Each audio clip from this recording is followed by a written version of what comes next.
Kembali lagi bersama saya Supriyandi Aspar. Pada video kali ini saya ingin memberikan sebuah tutorial cara cancel print ataupun membatalkan print dokumen melalui printer.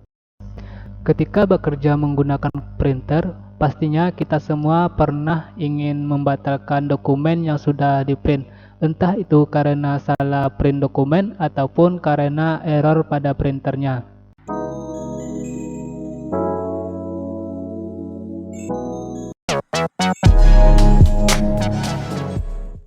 Pertama, kita harus masuk ke menu Device and Printer dengan cara klik logo Windows, lalu masuk Device and Printer.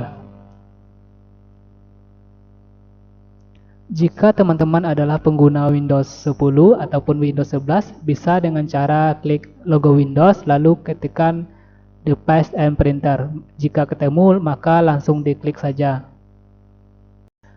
Maka akan tampil halaman Device dan Printer. Pada halaman ini, semua printer yang diinstal di laptop maupun di PC akan muncul di sini. Karena saya hanya menginstal satu printer saja, yaitu Epson L120, maka di sini hanya ada satu. Lalu klik kanan pada printer yang akan di-cancel, lalu pilih See What's Printing.